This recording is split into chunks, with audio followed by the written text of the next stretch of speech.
राम राम हरे हरे हरे राम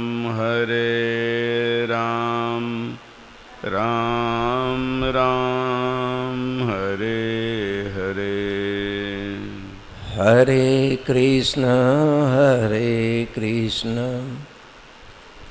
कृष्ण कृष्ण हरे हरे हरे कृष्ण कृष्ण कृष्ण हरे हरे। हरे राम राम राम हरे हरे हरे राम राम राम हरे हरे। कमल सहस्त्र दल के तले गुरु को आसन दे। ध्यान करे गुरुमूर्ति का जान गूढ़ गति ले।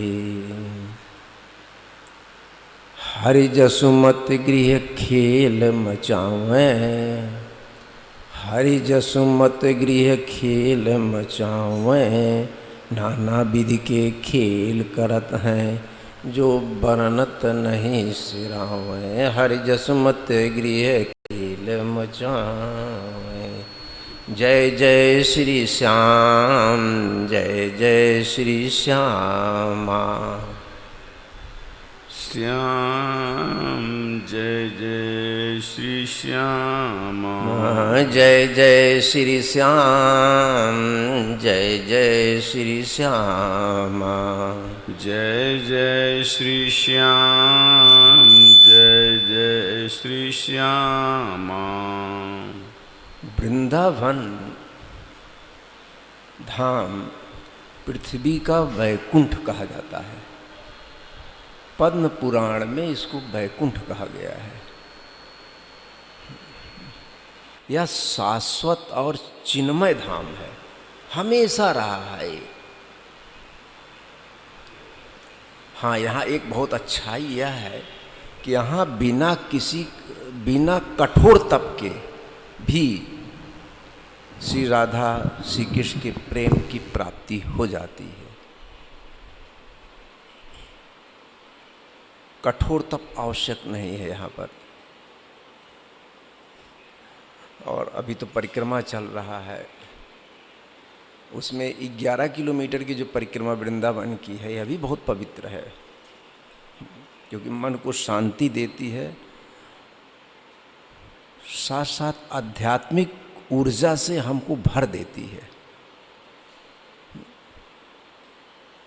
जो हम सब लोग दर्शन कर रहे हैं, सब परिक्रमा ही में ही आता है। दर्शन करने जा रहे हैं नंदगांव, बरसाना, माने श्री कृष्ण जन्मस्थली इत्यादि, सब परिक्रमा में आता है। सब आध्यात्मिक, मालूम नहीं चलता हमको, लेकिन है कि हम भरते चले जाते हैं।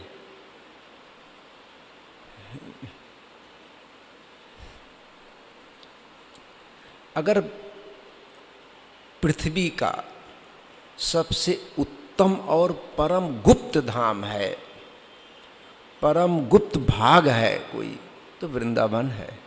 या पूरी पृथ्वी का कितना गुप्त है,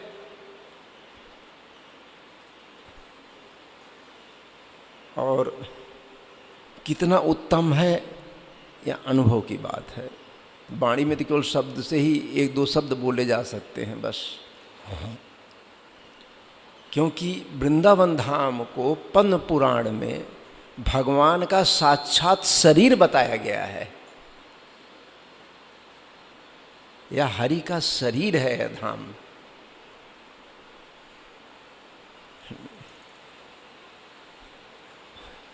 पूर्ण ब्रह्म परमेश्वर से संपर्क करने का, मैं उनके साथ जुड़ने का, उनको प्राप्त करने का यह स्थल है। और साथ साथ जो कि एक साध्य है हर जीव का, वह सुख का आश्रय भी है। सुख की प्राप्ति होती है, सुख महसूस होता है वृंदावन धाम में। हाँ, एक तो है बात कि वृंदावन में रहना तो आसान है, होटल में रह लें, आश्रम में रह लें, कहीं भी रह लें, लेकिन हृदय में बसाना, वृंदावन को हृदय में बसा लें, यह कठिन है थोड़ा। हृदय में तो अवतरित भी होना चाहिए, बाहर से तो रह ही रहे हैं, क्योंकि हृदय में जब वृंदावन अवतरित होता है तब इसकी महत्ता समझ में आने लगती है। और इस वृंदावन की वास्तविक स्वामी राधा नाम है, वास्तविक स्वामी है। दिखाई तो देता है पृथ्वी पर ही है, यहाँ से दिखाई दे रहा है कि पृथ्वी पर ही है, ऐसा तो कहीं है नहीं कि चंद्रमा पर है कि सूर्य पर है कि मंगल ग्रह पर है तो पृथ्वी पर ही वृंदावन धाम। लेकिन वास्तव में दिव्य चेतना का धाम है।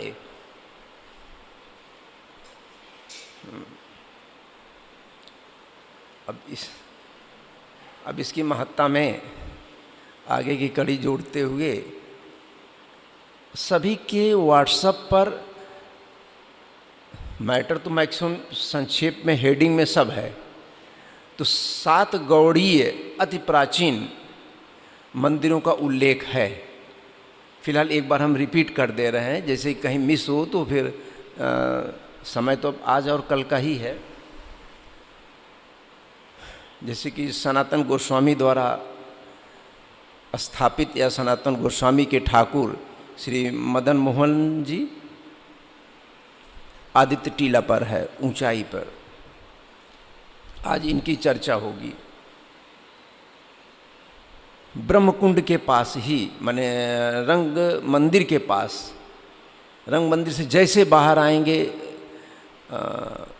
दक्षिण तरफ श्री गोविंद देव जी का मंदिर है, रूप गोस्वामी के ठाकुर हैं, और जीव गोस्वामी के ठाकुर श्री राधा दामोदर दास जी का मंदिर। सब वर्णन है व्हाट्सएप पर। और गोपाल भट्ट जी का राधा रमण, मधु गोस्वामी का के ठाकुर श्री गोपीनाथ जी के मंदिर का दर्शन हमको करना चाहिए अगर, और सब नज़दीक नज़दीक में है, सब 1 से 1.5 किलोमीटर के बीच में सारे हैं। श्यामानंद जी का, इसकी चर्चा अवश्य करेंगे, उनके ठाकुर श्री श्याम सुंदर दास जी, और लोकनाथ गोस्वामी का राधा विनोद जी गोकुलानंद मंदिर में स्थापित है। इस तरीके से 7 गौड़ीय संप्रदाय के महान संतों द्वारा इन मंदिर और मंदिर हैं और श्री विग्रहों का प्रकट किया गया है। जितने भी हम नाम लिए हैं भी 7, ये सब मनुष्य द्वारा, माने आधुनिक मनुष्यों द्वारा निर्मित नहीं है, ये सब प्रकट हैं। सारे के सारे जो 7 हैं सब प्रकट हैं श्री विग्रह। तो अब हम सब लोग चर्चा कर लेते हैं सनातन गोस्वामी से। इनका पूर्व नाम संतोष देव था। गौड़ देश के बादशाह हुसैन शाह के छोटे राजा थे, मलिक साकर मलिक, फारसी शब्द है, साकर मलिक कहा जाता था, छोटे राजा के रूप में। और वहाँ से दूर इनका गांव था रामकेली गांव। हम रामकेली गांव भी कहेंगे ग्राम, और कृष्णकेली ग्राम भी कहेंगे, दोनों एक ही है, अलग अलग नहीं है। जैसे बात में हो सकता है कृष्णकेली ग्राम भी आ जाए, तो दोनों नाम। अब वृंदावन का पूरा परिवेश बना दिए थे वो, मंडी लीलाओं का, अपने गांव में। जब राज दरबार में रहते थे तो पूरा मुस्लिम परिवेश में रहते थे, वैसे बातचीत, वैसे आचरण, सब कुछ बिल्कुल वैसे ही। और यहाँ आते थे बिल्कुल चेंज हो जाते थे गांव में, अपने जब गांव में आते थे। चैतन्य महाप्रभु इनके गांव में दर्शन देने की कृपा करते हैं और उस समय संन्यास ग्रहण करने की इच्छा व्यक्त करते हैं। वहीं पर नाम परिवर्तित होता है सनातन गोस्वामी के रूप में। लेकिन समय, चैतन्य महाप्रभु के एक समय आएगा तब संन्यास लेना, और मैं बता दूंगा, मुंह से नहीं, हो तो अंदर से प्रेरणा होती है संतों की, सूक्ष्म स्वरूप से वो क्रियाशील रहते हैं।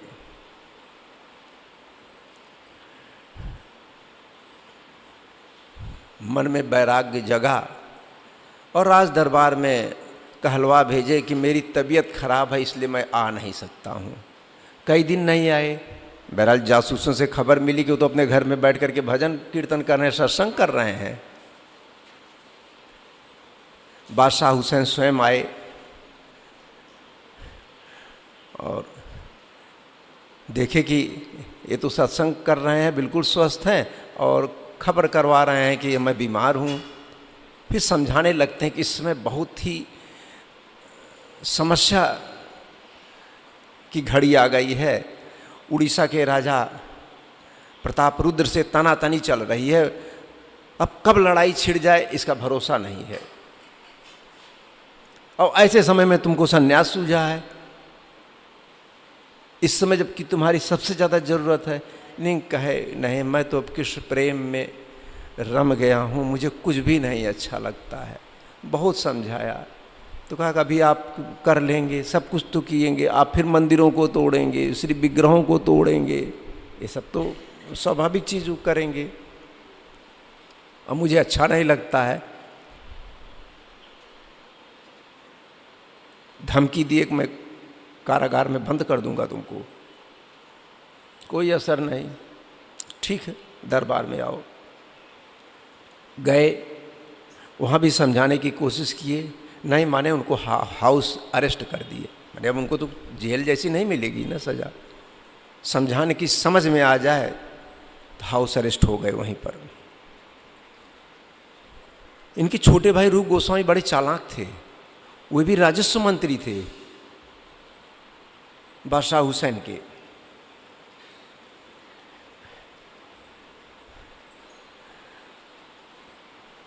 काराध्यक्ष, चूंकि धार्मिक क्रियाएं करने में पूर्ण स्वतंत्रता थी, ऐसा जनसाधारण जैसे कैदी नहीं थे। रूप गोस्वामी काराध्यक्ष, मैंने उस समय उसको कोतवाल कहते थे, वो लालची किस्म का आदमी था।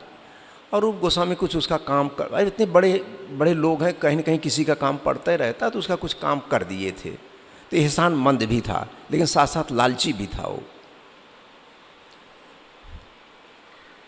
तो कारागार का जो सबसे बड़ा अधिकारी काराध्यक्ष था, तो उससे रूप गोस्वामी मिलते हैं और कहते हैं मैं तुमको 10,000 स्वर्ण मुद्राएं दूंगा, तुम जैसे भी हो इनको हाउस अरेस्ट से बाहर करो।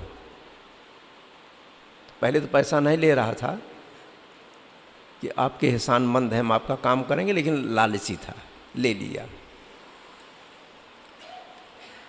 सारा इंतज़ाम करने के बाद एक दिन खबर करवाया कि रात्रि में कोई पर्व है इनका, रात्रि में सनातन गोस्वामी स्नान करने जाएंगे और वो मैं स्वयं मेरी देखरेख में जाएंगे।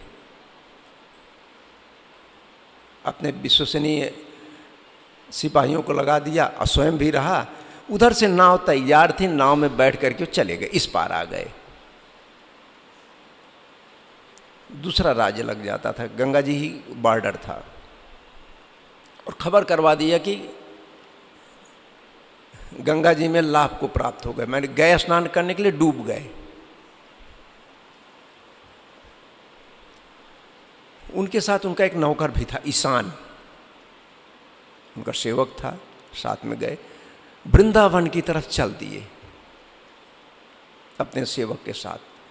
तो एक जमींदार का राज्य पड़ता था, भुइयाँ नाम का था वो।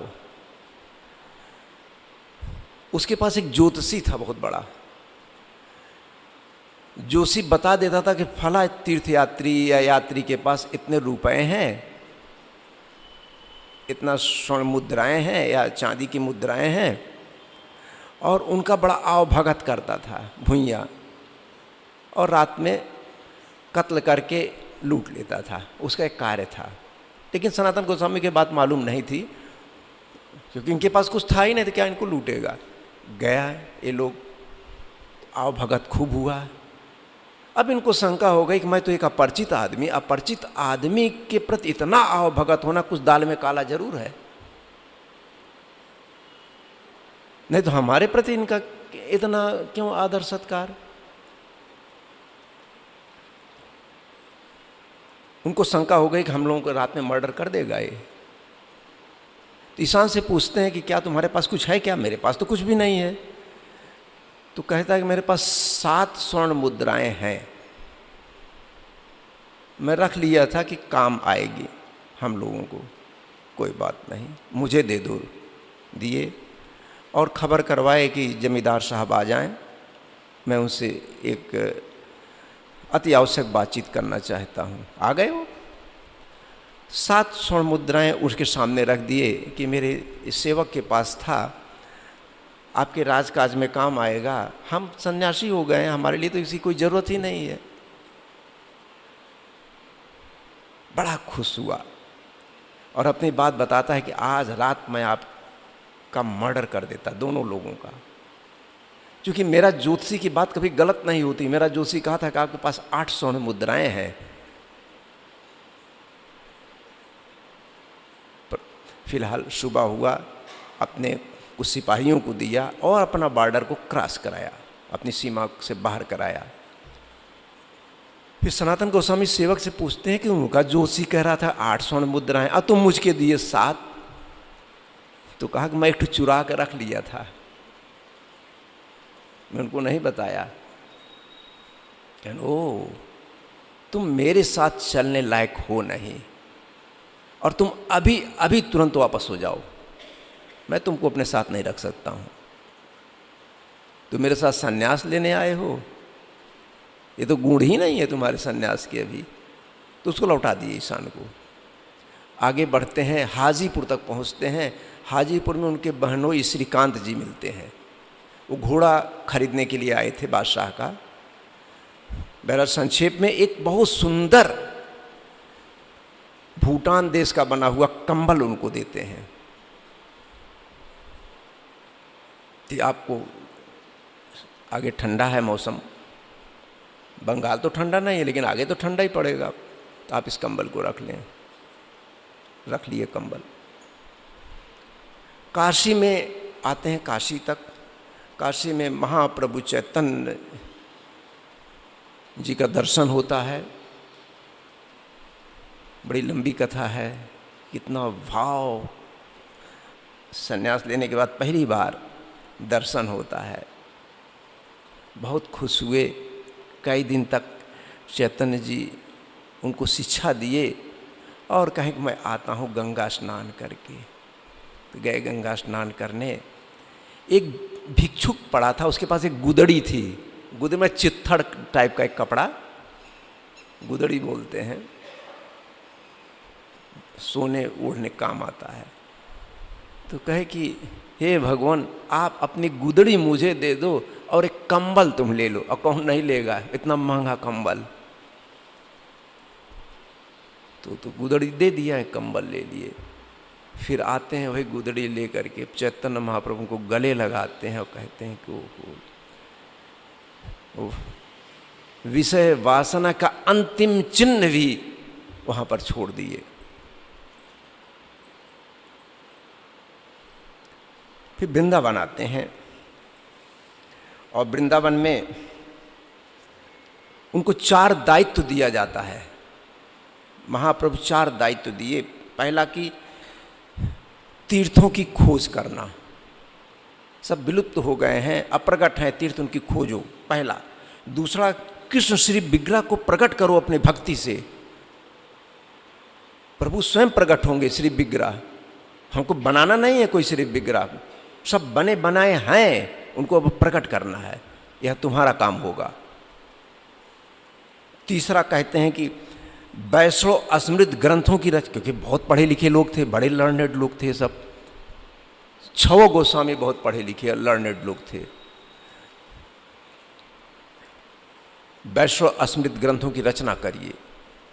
और चौथा कहते हैं कि वैष्णव धर्म माने भक्ति का, शुद्ध भक्ति का प्रचार करिए। 4 दायित्व के साथ उनको वृंदावन भेजते हैं और फिर यहाँ वो आते हैं।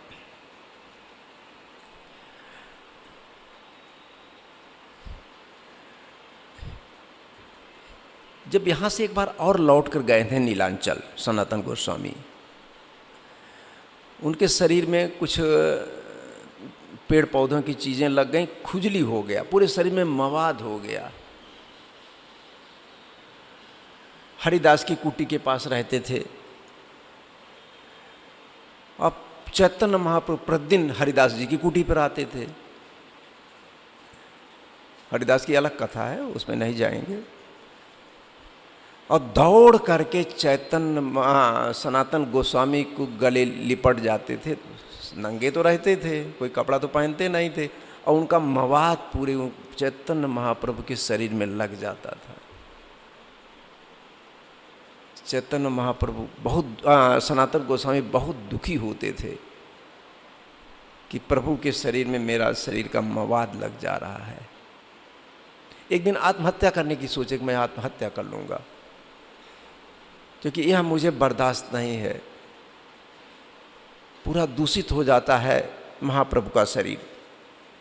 महाप्रभु समझ गए, बैर उनको डांटे, कहते तुम समझते हो कि मवाद है, लेकिन उस मवाद में मुझे चंदन की सुगंध महसूस होती है। उस सुगंध के लिए मैं मवाद को अपने शरीर में लगा लेता हूँ। चूंकि वैष्णव का शरीर चिन्मय होता है, वैष्णव का शरीर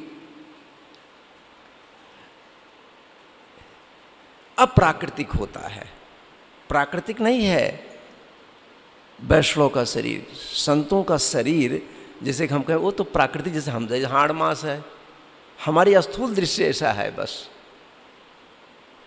ये बड़ा वाक्य है कि वैष्णव का, संतों का शरीर अप्राकृतिक होता है। अंदर से ही नहीं दिव्यता, उनके शरीर से भी दिव्यता प्रकट रहती है।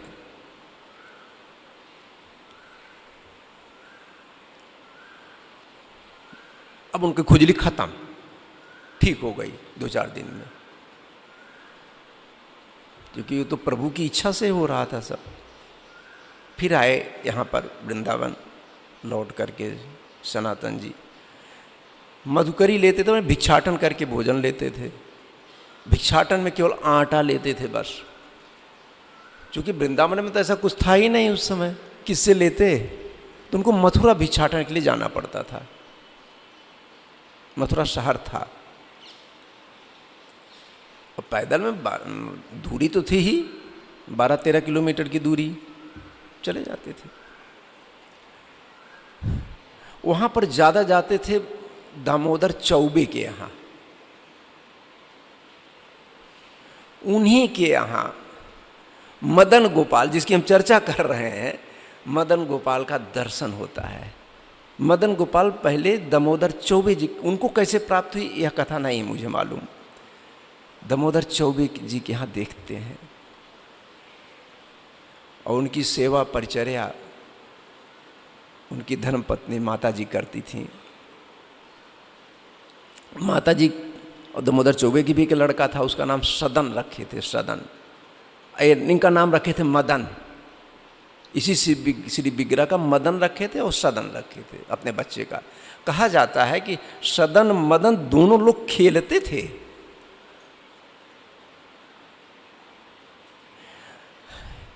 श्री विग्रह की पूजा करने की प्रबल इच्छा इनके अंदर जगी और केवल दामोदर चौबे जी के यहाँ ज़्यादा जाते थे, कभी काल नागा करते थे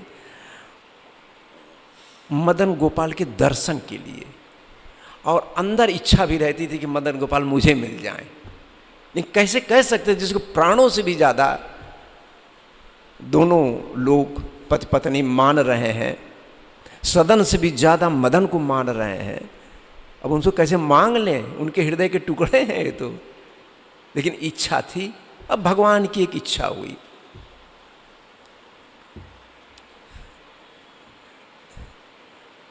अब माता जी बूढ़ी हो गई, भगवान माता जी को स्वप्न में कहते हैं कि मुझे अब यहाँ अच्छा नहीं लगता,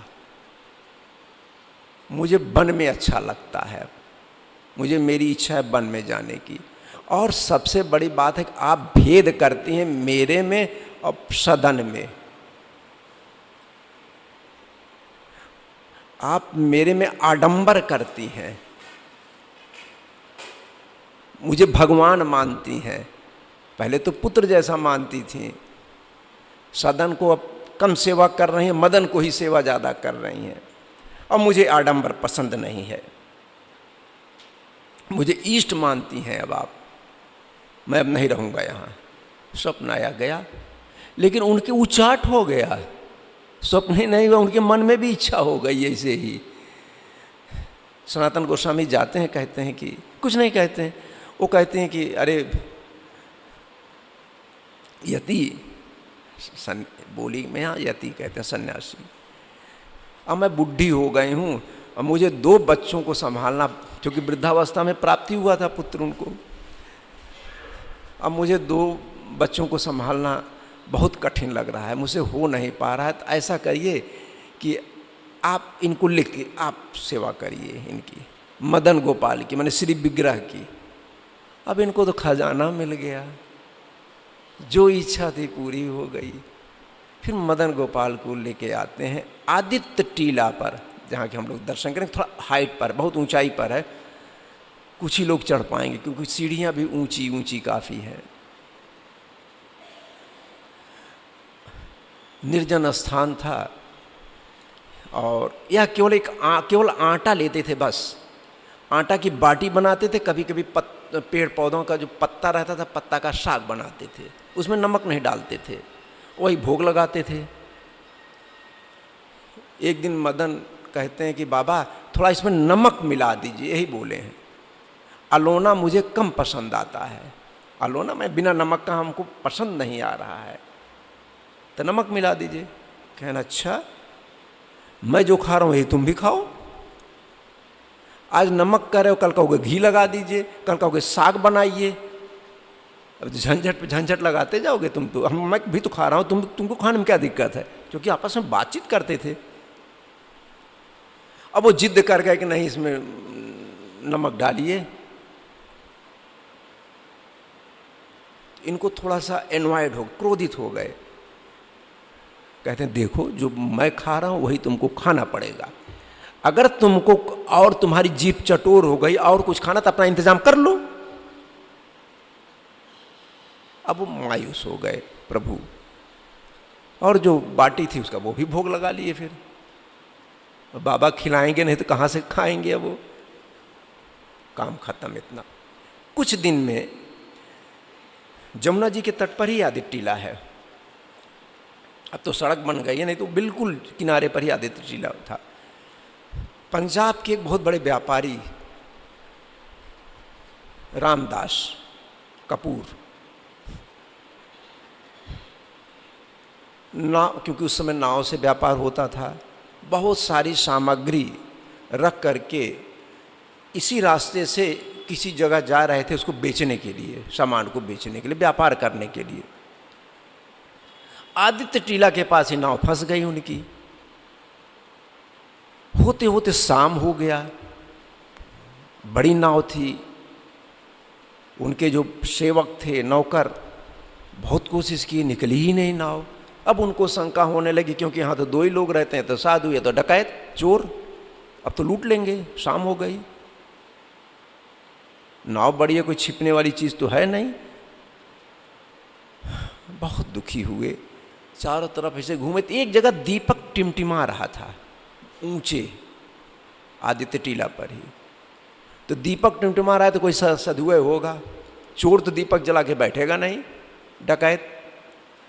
तो चलते हैं साधु के शरण में, और अब कोई चारा नहीं है। तो तैर करके, बीच में नाव फंसी थी, तैर करके आते हैं और ऊपर चढ़ जाते हैं। देखें सनातन गोस्वामी एक संत बैठे हुए हैं, दंडवत प्रणाम करते हैं और अपनी फरियाद उनके सामने रखते हैं कि मैं अब लुट जाऊंगा, बर्बाद हो जाऊंगा, आप कृपा करें मेरी नाव निकल जाए। सनातन गोस्वामी कहा मेरे पास क्या करने का है, अरे जाके कोशिश करूं निकलेगा ही, मैं क्या कर सकता हूं। और कहो तो मैं भी चलूं ठेलूं उसको। बहरहाल चले आए। इनके जब तक ये आ रहे हैं तब तक नाव निकल चुकी थी। और उस समय सोचे थे कि मैं जा रहा हूं दूसरे देश, जितनी इनकम होगी मैं सारा का सारा इनको दे दूंगा, ऐसा मन में उनको भाव पहले से ही था। व्यापार करने के लिए गए, वहाँ रेट बहुत हाई मिला था इनके सामान का और कई गुना प्रॉफिट हो गया, क्योंकि बाजार का रेट है तो बाजार के ही से बिकेगा वो। तो आए, पूंजी तो अपने पास रख लिए, मैं जितना उनको कैपिटल लगा था और जितना प्रॉफिट था सब का सब ना कहने पर भी सनातन गोस्वामी को समर्पित कर दिए।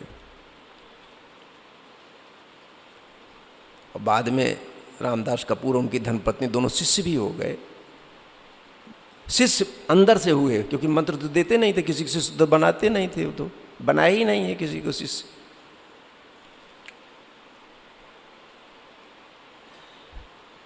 अब बहुत पैसा हो गया, पाठशाला, गौशाला, मैंने इस समय जो बना जो कुछ भी है बड़ी अच्छी अच्छी बिल्डिंग है। मैंने प्राचीन काल की, उस समय की बात बता रहे, जंगल में इस तरीके से बना। फिर और अन्नकूट चलने लगा, अन्नकूट भोज चलने लगा, रात दिन चलने लगा, खूब उत्सव हो रहा है।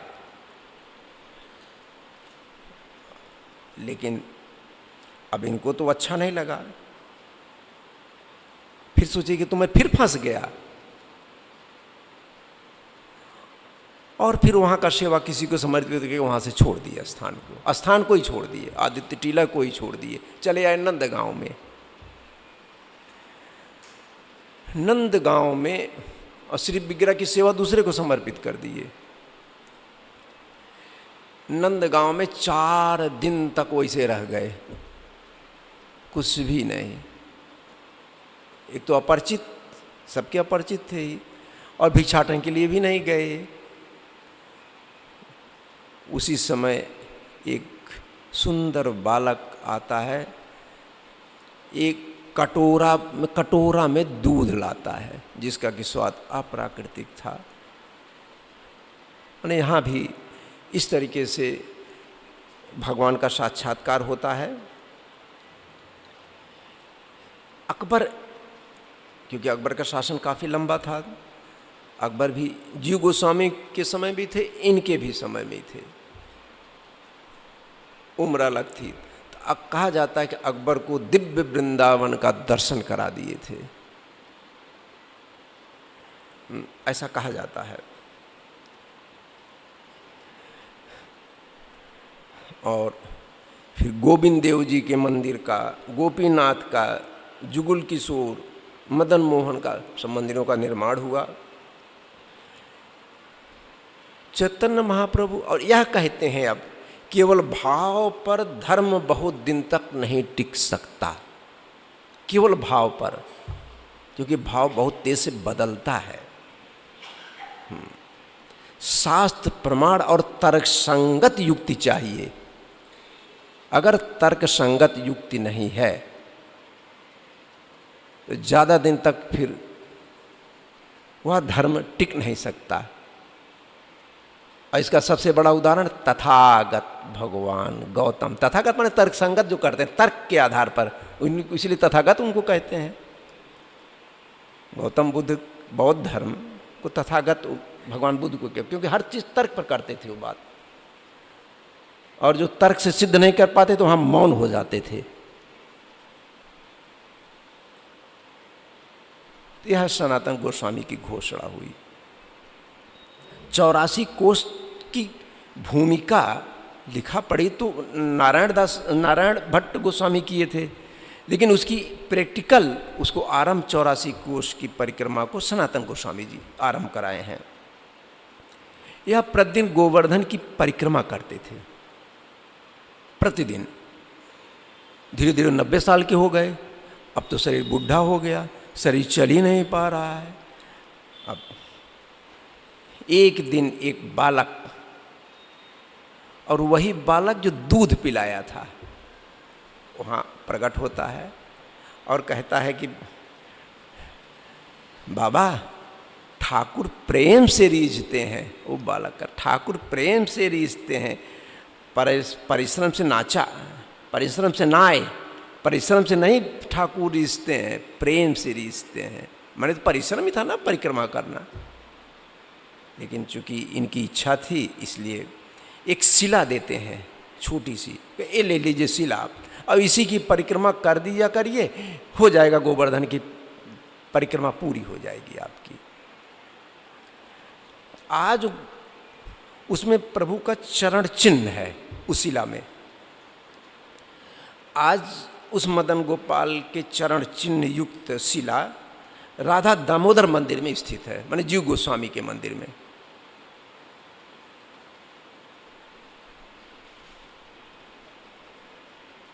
इनकी मृत्यु भी पूर्णिमा को हुई थी, गुरु पूर्णिमा को, तो आषाढ़ी पूर्णिमा उनको कहने लगे, इसको मुड़िया पूर्णिमा, माने सब इतना प्रख्यात हो गए थे, बहुत विख्यात संत हुए। तो जब इनकी शरीर छूटी तो सब लोग मुंडन कराए, तो आज प्रचलित हो गई कि मुड़िया पूर्णिमा कहने लगे गुरु पूर्णिमा को ही।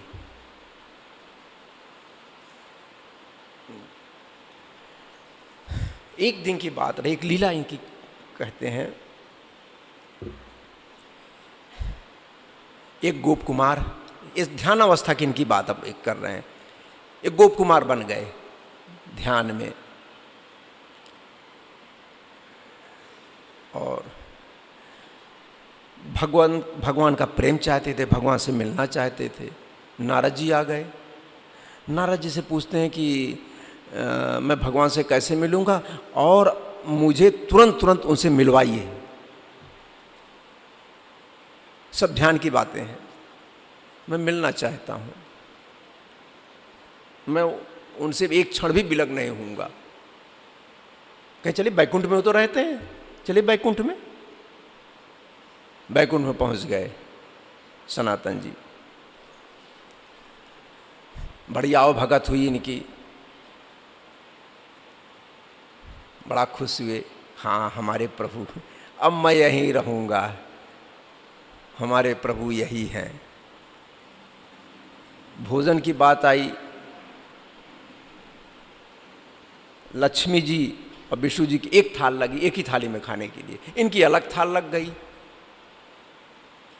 देखे कि मेरी थाल तो अलग है और ये दोनों लोग एक ही में खा रहे हैं, नाराज हो गए कि मेरे, वहीं चिल्लाने लगे मेरे भगवान हो ही नहीं सकते हैं, मेरे साथ धोखा हो रहा है। फिर नारद जी की याद किए कि कहे कि मेरे भगवान नहीं है, मेरे भगवान होते तो हमारे साथ खाते। नहीं, हम गलत जगह ला दिए, हमारे भगवान नहीं। कहें ठीक है कोई बात नहीं, हो सकता है तुम्हारे भगवान अयोध्या नरेश साकेत चलते हैं, साकेत में तुम्हारे भगवान ही हैं वो। कहें हाँ साकेत में है, तो साकेत पहुंच गए। वहाँ तो खान पीन सब साथ में ही हुआ। अब इनको विश्वास हो गया कि मेरे भगवान श्री रामचंद्र जी हैं। लेकिन जब सोने को हुआ तो इनको अलग कर दिया गया कि आप इस कमरे में सोएं, उधर तो सीता जी राम जी सोएंगे। अरे कैसे हो सकता है, मेरे भगवान हैं, मुझसे तो अलग हो गए, हम तो एक क्षण के लिए भी नहीं विलग हो सकते थे। नहीं नहीं मेरे भगवान नहीं है। फिर नारद जी आते हैं, कहते नहीं गलत जगह ला दिए, ये हमारे भगवान है ही नहीं है। चले गए, फिर कहीं द्वारकाधीश वहाँ तो होंगे। द्वारकाधीश पहुँच गए, वहाँ भी उनकी झंझट हो गई।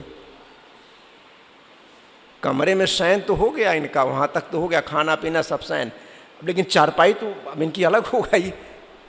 कहना यहाँ तो अलग हो गए हम।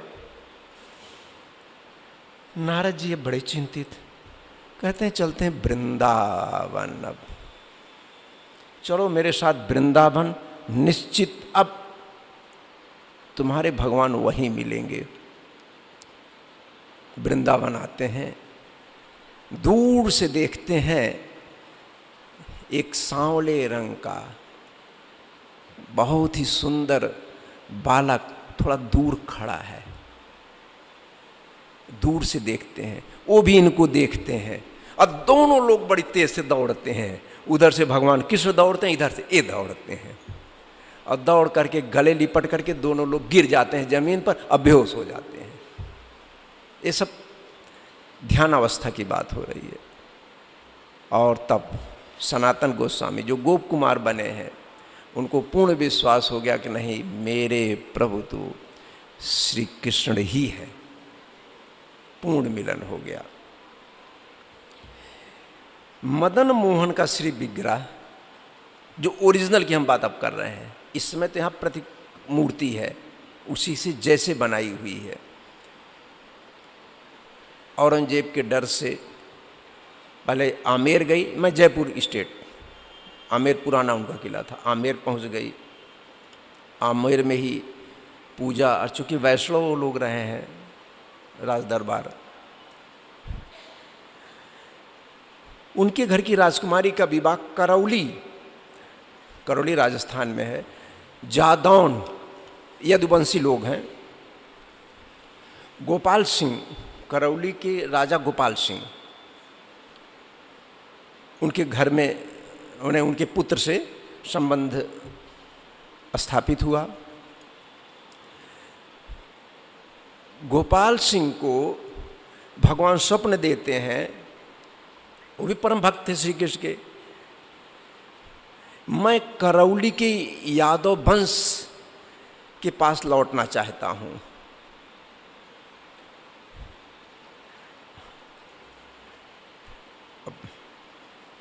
जैसे भी हो उसकी व्यवस्था करो।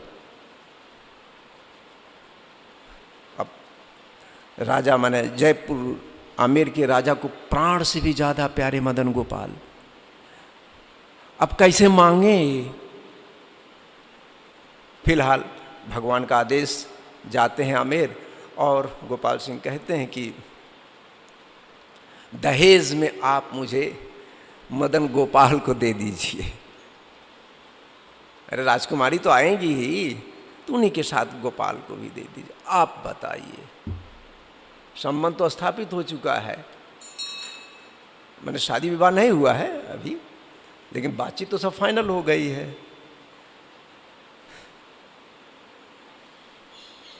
तो जयपुर के राजा माने आमेर के राजा कहते हैं कि ठीक है, विचार विमर्श किए, ठीक है आप ले जाएं, लेकिन आपकी आंखें बंद रहेंगी। आपकी आंखें बंद, आंखों से आपको पहचानना पड़ेगा कि आपके मदन गोपाल यही है। शर्त लगा दिए। सोचेंगे तो पहचान तो पाएंगे नहीं। आंख बंद, उनकी आंख में पट्टी बांधी गई। और उस समय चूँकि यहाँ की मूर्तियाँ तो सब वहीं चली गई थीं, गोविंद देव की मूर्ति, गोपीनाथ की मूर्ति और मदन गोपाल, तीनों रख दिया गया एक जगह पर, और इनको छोड़ दिया गया कि जाकर के आप पहचान लीजिए जो हैं। आपको तो मदन गोपाल ही चाहिए ना। बंद आँखों से मदन गोपाल के पास गोपाल सिंह पहुँचते हैं, कहते हैं कि यही मेरे प्रभु हैं, इन्हीं को तो मैं स्वप्न में देखा था आंखें बंद से, यही मुझे आदेश दिए हैं हमारे स्टेट में चलने के लिए। तो करौली में मदन गोपाल की मूर्ति और बगल में गोपाल जी की भी प्रतिमा है। अब हम सब लोग अभी 10 मिनट समय है। फिलहाल स्थल का दर्शन किया जा, अगर समय रहे तो कर लेना चाहिए। रूप गोस्वामी की चर्चा कर लेते हैं अब हम। वृंदावन के राजा गोविंद देव जी कहलाते हैं। रूप गोस्वामी के ठाकुर गोविंद देव जी हैं। रूप गोस्वामी सनातन गोस्वामी के छोटे भाई, जैसा कि पीछे चर्चा हुई थे, राजस्व मंत्री थे बादशाह हुसैन के। इनको भी सन्यास तो दोनों भाइयों को सूझा, क्या तीनों भाइयों को सूझा था।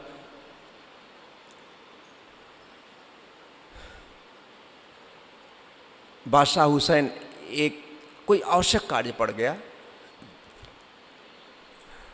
सिपाहियों को पालकी से भेजते हैं रामकेल गांव, किशकेल गांव, जाकर के रूप गोस्वामी को ले आओ, तुरंत एक आवश्यक कार्य है। तो गए, रूप गोस्वामी तैयार होके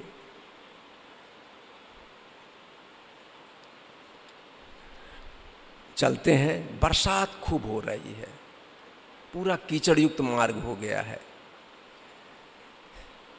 छप छप छप छप सैनिक चलेंगे पानी में, तो ऐसे पानी कीचड़ छप छप छप जा रहे थे। एक धोबी और धोबिन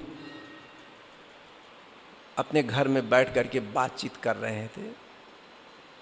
छप छप छप आवाज आ रही थी। तो धोबी पूछा कि छप छप छप छप क्या आवाज आ रही, कौन जा रहा है इस भयंकर मौसम में। तो धोबिन कहती है, अरे इस किसकी सामत आ गई है, या तो कुत्ता होगा, या तो चोर होगा, या तो कोई राजा का गुलाम होगा, और किसके ऊपर सामत आएगी। तो राजा का गुलाम होगा, उसकी सामत, उसी की सामत आएगी। यह बात रूप गोस्वामी के कान में पड़ती है उस धोबिन की, और उसी समय फिर निर्णय ले लेते हैं कि अब मुझे सन्यास लेना है। उनके मन में आ गया बात, भाव तो पहले से ही था, लेकिन समय का निर्णय नहीं ले पा रहे थे। उस समय निर्णय ले लिए। बहरहाल गए वहाँ पर। फिर वही कि तुम्हारा भाई तो चला गया और तुमको भी सन्यास सूझ रही है, प्रताप रुद्रदेव से तनातनी चल रही है। लेकिन चूंकि ये चालाक थे, इसलिए उस समय कोई जवाब नहीं देने, तो अरेस्ट कर लेते तुरंत इनको। ठीक, लेकिन ठीक तो कह दिए, चुपके से निकल आए, सब कुछ व्यवस्था करके घर पर। अरे परिवार तो था ही, वहाँ पर सारी व्यवस्थाएं ठीक ठाक करके सब चुपके से किए, और फिर वृंदावन की तरफ चल देते हैं। यहाँ पर आते हैं प्रयागराज तक। प्रयागराज में ही महाप्रभु चैतन्य का दर्शन होता है। 10 दिन तक प्रयागराज में महाप्रभु के सत्संग का लाभ मिलता है। वृंदावन आते हैं, सुबुद्धि राय से मिलते हैं। सुबुद्धि राय उस समय सनातन गोस्वामी फिर लौट चुके थे नीलांचल की तरफ। जब ये पहुँचे हैं तो सुबुद्धि राय कभी गौड़ देश के बादशाह वही थे, और बादशाह हुसैन जिसकी चर्चा करते उनका नौकर था तो एक जनरल छोटा सा नौकर, लेकिन धीरे धीरे विश्वास पात्र हो गया और सुबुद्धि राय को अरेस्ट कर लिया, सत्ता पर कब्जा कर लिया। ये इतिहास है उसका। तो एक बार बेगम साहिबा देखी कि बादशाह हुसैन की पीठ पर एक निशान पड़ा हुआ है कोड़े का। तो पूछते हैं ये क्या हुआ, ये कैसा निशान है। तो कहते हैं कि मेरे पहले जो बादशाह थे सुबुद्धि राय, वो मुझे मरवाए थे। अच्छा, उनकी इतनी हिम्मत, ऐसा किए, मैं उनका कत्ल करा देती हूँ। तो कहे नहीं नहीं नहीं, मैं उनका एहसानमंद हूँ, ऐसा नहीं करना है तुमको जेल डला दीजिए। कहे नहीं, मैं ये भी नहीं कर सकता, इतना एहसानमंद हूँ मैं उनका, मैं तो एक मामूली नौकर था। तो उनके मुंह में फिलहाल मान ही नहीं, उनका तो जी चंचल हो गया, कैसे करें, धर्म भ्रष्ट इसका कर देते हैं। तो मुसलमानों में जो कुरुआ होता है, जिसे पानी पिलाते हैं, देते लेते हैं, उस कुरुआ का जल, जूठा जल, इनके मुंह में ज़बरदस्ती डाल दिए सुबुद्धि राय का। अब हो गए धर्म भ्रष्ट। अभी तो रोते बिलखते प्रयागराज आए, काशी के विद्वत समाज में अपनी बात को रखे, कहें इसका उपचार ये कि मौत हो जाना तुम्हारा, तुम मर जाओ, तभी धर्म भ्रष्ट से छूट सकते हो, और नहीं। फिर वहाँ से आते हैं प्रयागराज, वहीं मरने के लिए कि त्रिवेणी में जाकर के हम गंगा जी, सरस्वती, यमुना जी में कूद करके त्रिवेणी में हम अपने प्राण को त्याग देंगे, क्योंकि इन धर्म भ्रष्ट हो गए। वहीं पर चैतन्य महाप्रभु से मुलाकात होती है। चैतन्य महाप्रभु कहते हैं कि वो क्या जाने, काशी के विद्वान क्या जाने, और विद्वान लोगों को कुछ जानते ही नहीं है, वो कहाँ से पढ़ लिख करके उल्टा फुल्टा अर्थ लगा लिए हैं। बिल्कुल नहीं, तुम धर्म भ्रष्ट हो ही नहीं सकते हो। कहीं धर्म भी भ्रष्ट होता है? जिसके अंदर भक्ति भावना है वह कभी भ्रष्ट हो ही नहीं सकता है किसी भी कारण से। ठीक, बिल्कुल, मैं अभी तुमको मुक्त कर दिया, तुम शुद्ध हो गए और जाओ वृंदावन, तो वही वृंदावन फिर आ जाते हैं, अब शुद्ध हो गए वो। यहाँ पर इनका पहली लाइन, इनका सूत्र जिंदगी का रहा कि प्रचार का मुख्य अंग अपना आचार है। अगर अपना आचार प्रचार के हिसाब से नहीं है तो ज़्यादा प्रचार नहीं हो पाता है, उसमें सुदृढ़ता नहीं रहेगी। लगेगा तो कुछ दिन प्रचार, एडवर्टीजमेंट का ज़माना जैसे है, लगेगा, लेकिन उसका कोई आधार नहीं रहेगा। तो मुख्य प्रचारक का आचार बहुत महत्वपूर्ण है, और स्वयं उसका आचरण किए जिंदगी भर। अब बात आई इस मंदिर की, थोड़ा चर्चा कर लें। भगवान श्री कृष्ण के प्रपौत्र ब्रजनाभ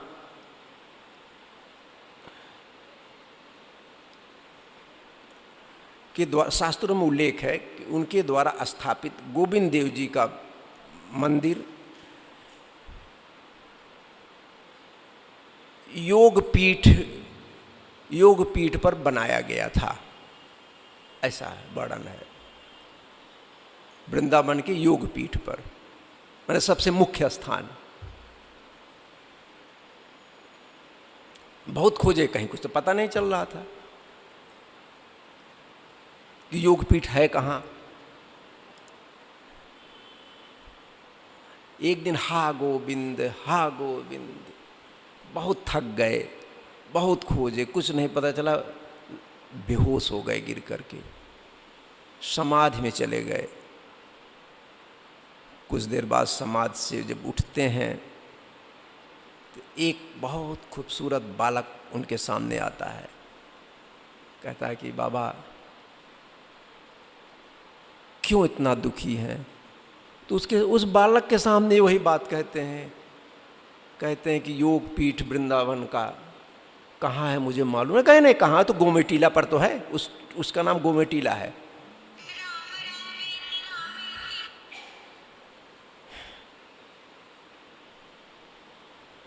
बंद कर दो, खत्म कर, गोमेटीला पर है। अब बच्चे की बात पर कौन विश्वास करेगा, गोमेटीला पर है। तो कहते हैं कि हाँ बाबा, एक गाय आएगी, काफी खूबसूरत गाय रहेगी। वो गाय गोमेटीला पर पहुंचेगी, उसके स्तन से स्वतः दूध गिरने लगेगा। अच्छा खासा दूध गिरने के बाद वो गाय चली जाएगी। यह प्रतिदिन कार्य होता है, यही प्रमाण है कि योग पीठ यही है। कह के बालक चला गया।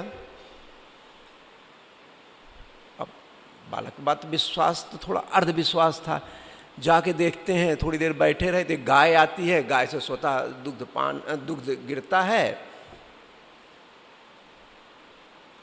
विश्वास बढ़ा। फिर दूसरे दिन उसी समय थे ही, उसी के इर्द गिर्द थे ही, फिर गाय आती है, दुग्धपान होता है। फिर अपने भक्तों को बुलाते हैं, कहते हैं कि इस स्थान की बचा के खुदाई करो। अब तो बचा करके खूब जैसे खोदा जाता है, सिस्टम है खोदने का। खोदने पर वहां पर निकले गोविंद देव जी। बोलो गोविंद देव जी की जय। गोविंद देव जी का प्राकटीकरण होता है वहीं पर। वही गोविंद देव जी जो कि आमेर के किला में थे पहले, अब जयपुर के किले में है इस समय, क्योंकि वहाँ के जाने के बाद इनके लिए अलग स्थान बनाया। भगवान का मुख, क्योंकि तो माता उषा माता और दादियों के देख रेख में मूर्तियाँ बनी थीं, 3 मूर्तियाँ।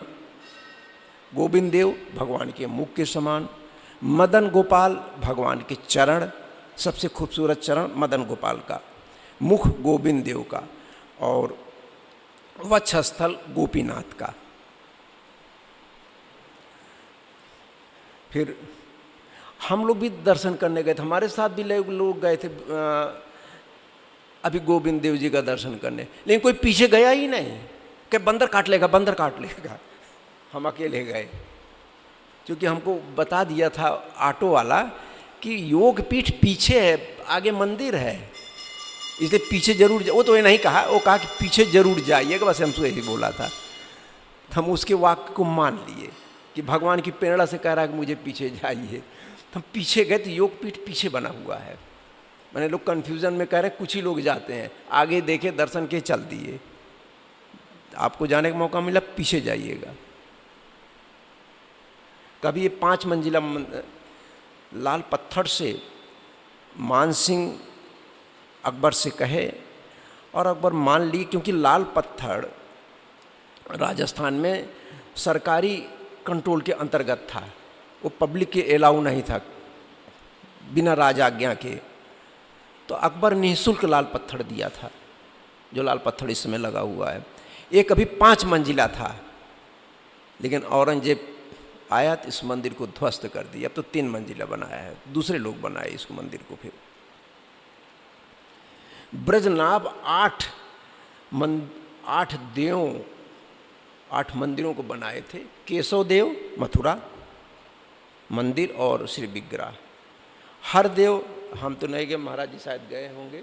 हरदेव का मंदिर गोवर्धन, हरिदेव है, लेकिन हरदेव यहाँ कहा जाता है फिलहाल। बलदेव जी का ऊंचा गांव में, और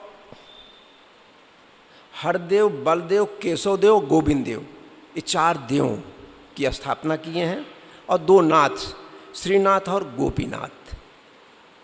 श्रीनाथ का प्राकटीकरण कल या परसों चर्चा हो चुकी है, गोपीनाथ की आगे चर्चा हो जाएगी। और 2 गोपाल, आज एक चर्चा हुई मदन गोपाल की और एक साक्षी गोपाल, इस तरीके से चर्चा हुई। वहाँ पर जब जाएंगे गोविंद देव मंदिर में, तो और मूर्तियाँ रखी हुई हैं, तो समझ में नहीं आता है।